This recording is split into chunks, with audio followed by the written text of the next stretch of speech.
Good morning and welcome back to the lecture series on performative gender and religions in South Asia. So, we are discussing the influence of Sufi in the contemporary Indian cinema as well as in contemporary Indian music, contemporary Indian life. We are talking about the neo-traditional Sufi music. The traditional Qawwals or Qawwali singers that have been attached to Nizamuddin Aulia's Dargah, they are called the Qawwal Bachche, which literally means children of Qawwals, and they belong to the extended Nizami family. They trace their lineage to Amir Khusrau, and we see that syncretic nature of these Qawwal Baches or these Qawwali singers from the Nizami family, as they have been participating in so many of the Hindu based Basant Panchami celebrations, as well as performing in various Hindu festivals and Hindu weddings. So, in the Indian context, the Qawwals have had a lot of interface with other communities, especially the Hindu community. In terms of style and structure, there are no distinctively Muslim aspects in Qawwali performances because they freely or loosely use melodies that are based on Hindustani ragas as well as tunes that are associated with Hindu occasions. The Qawwal Bachche, for example, sing songs that are set to the standard melody of Rag Kafi in Dipchandi Tal, making frequent references to the holy festival. And the text, the lyrics speaks of Nizamuddin Aulia himself playing holy. It reminds us of Abida Parvin's rendition of Chhap Tilak Sabchini, where at one point she says that Khelo re chishtiyo holi khelo, Khwaja Nizamuddin ke bhes mein aayo, right? She says that Khwaja Nizamuddin ke bhes mein Chishti will come and put rang on me, he will put color on me. So, the theme of Holi keeps coming back again and again in the Sufi Qawwalis.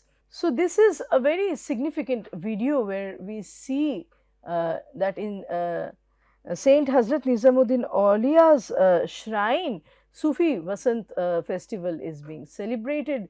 Vasant Panchami is being celebrated in Nizamuddin Aulia's shrine. Everyone is wearing the Vasanti color and they are clapping together, they are singing together, they are celebrating the onset of spring, which is at the heart of the Vasant Panchami philosophy, welcoming the spring, right?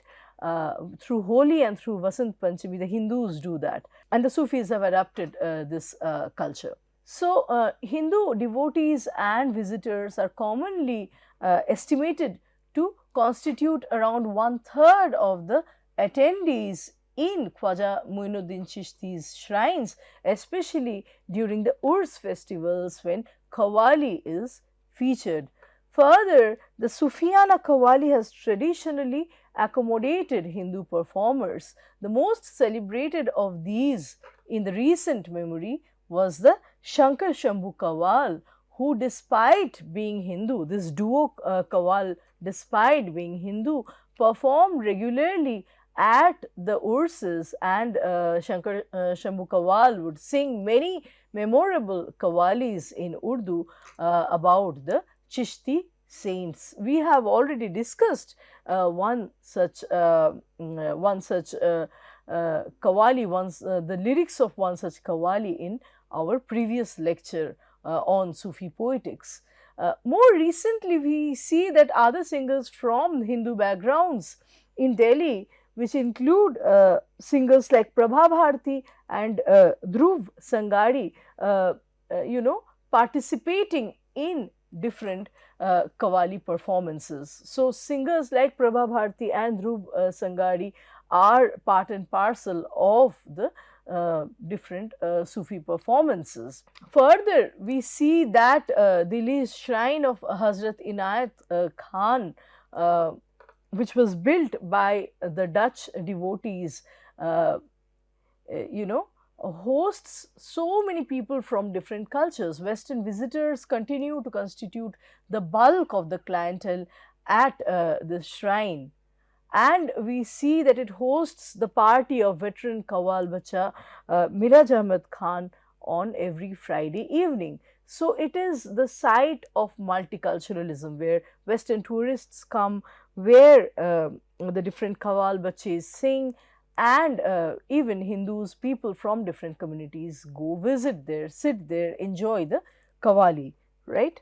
Sufi performers have also been presented by various NGOs as well as the state run Indian Council on Cultural Relations ICCR, and the youth oriented Spike McKay, whose full form is Society for the Preservation of Indian Classical Music, which are responsible for broadening its formerly exclusive classical offerings, and now it has gone on to include the more multicultural Qawwali. So we see that NGO run enterprises as well as ICCR and Spike McKay are responsible for preserving and in fact opening up this forum and not letting it remain an exclusive affair. The audience has widened, the participants have widened, it has become a site of multiculturalism, multi-communal, multi-ethnic, multicultural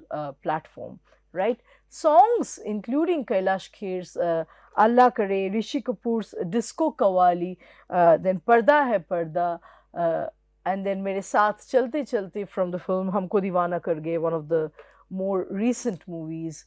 All these songs from different decades, from different era of Bollywood, circulate independently of the films from where they come, and they are played in different discotheques. They have become part of the modern generation spirit, and they are also widely used as ringtones. So many of these songs that become very popular with the youth are used as their phone ringtones. Next, we see the series of Rekha Bhardwaj are in a more purely pop vein, especially her song Ishka Ishka, Love Love, in which she intones Sufi tinged lyrics in her soprano. So Ishka Ishka is a song that has been sung and performed in a very with a very strong Sufi intonation. It is accompanied by a video of Sufi Kathak by Manjari Chaturbedi. So Sufi rock is now a familiar category on the contemporary music scene, represented variously by a Delhi group like Indian Ocean, Pakistani group like Junoon, film and indie pop singer like Himesh Reshamia, as well as assorted recordings by the light classical vocalists such as Shafqat Ali Khan's album Sublime Sufi. So Sufi rock is a familiar category on the contemporary music scene, represented variously by a Delhi group like Indian Ocean, Pakistani group like Junoon, film and indie pop singers like Himesh Reshamia, as well as the assorted recordings by light classical vocalists such as Shafqat Ali Khan's album Sublime Sufi. So the neo-traditional Sufi music include performances by vocalists such as Zila Khan, who is the daughter of late sitarist Vilayat Khan. Zila Khan is the daughter of late sitarist Vilayat Khan, and she specializes in ensemble orchestration of familiar qawwalis, including Mankunto Maula and Amir Khusro's Chap Tilak. She is known mainly for her renditions of Mankunto Maula and Chap Tilak. So Zila Khan has successfully capitalized on her family name, the background she comes from, her husky voice, and she has also attained considerable support from record company Music Today and impresario Muzaffar Ali in order to establish her presence on the music scene. So there are a number of things. So there are a number of things to the advantage of star kids like Zila Khan. She is the daughter of a very famous musician, and then she also draws support from music companies, from impresario like Muzaffar Ali. Her brother Shujat Khan has released 2 CDs, one being Sufi songs, the other being Hazaro Khwaishe, Thousands of Desires, in which Shujat sings the same Sufi evergreens while accompanying himself on sitar.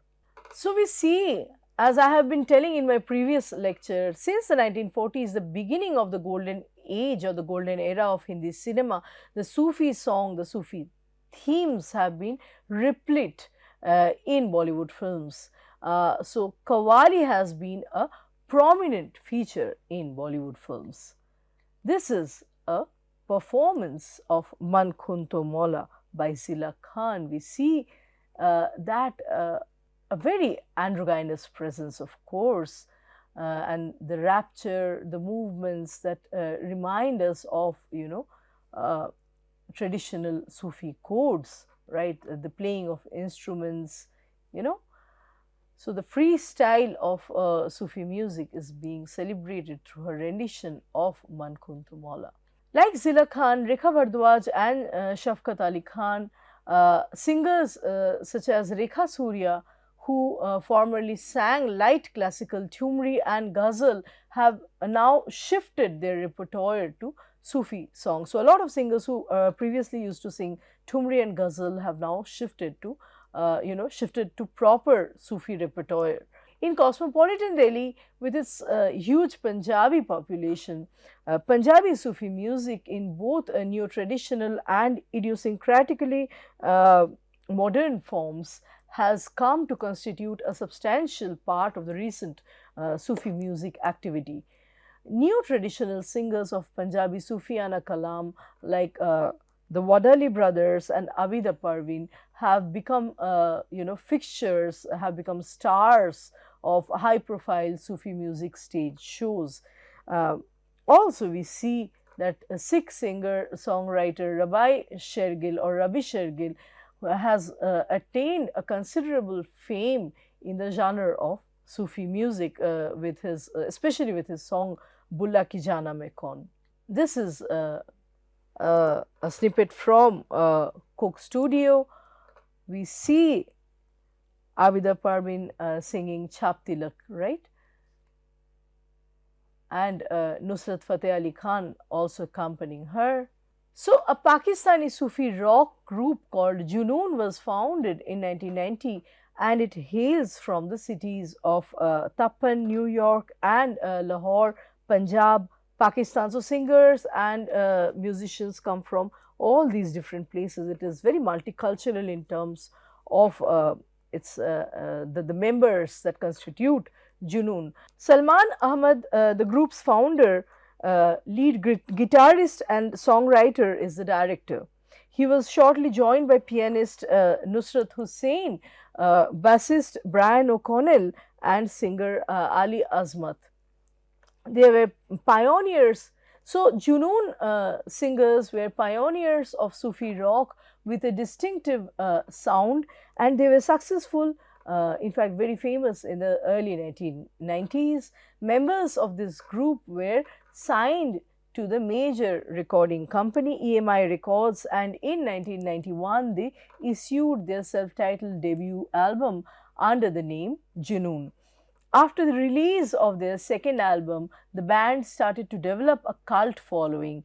Junoon did not gain a large following until the release of their third album called Inqilab in 1996. This album combined rock guitars and bluesy vocals with Eastern elements like the use of tablas, rag-inspired melodies, traditional Pakistani folk music, as well as Eastern-inspired poetry.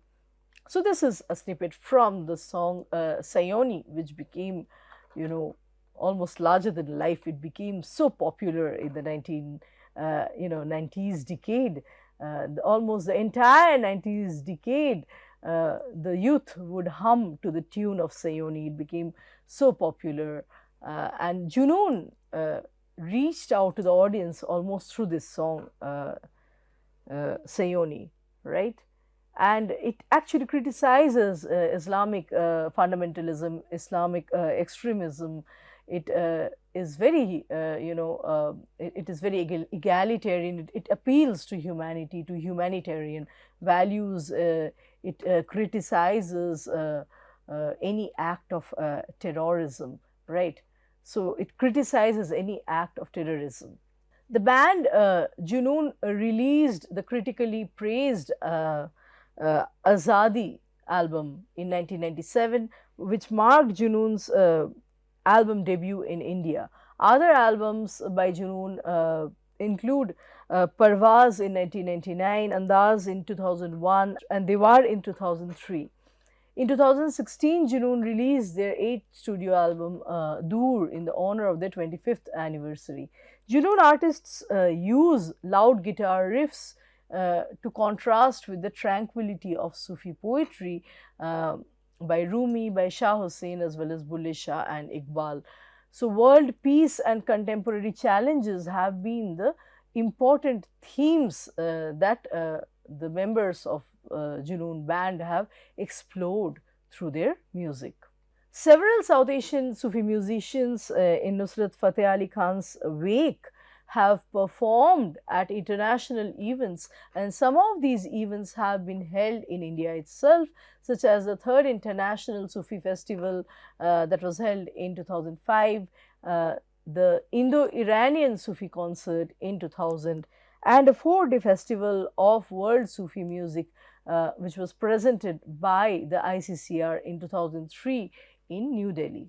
So, we would like to conclude our lecture today with this wonderful song composed and sung by Kailash Kher, Teri Diwani. I'll read the Hindi first and then the English translation.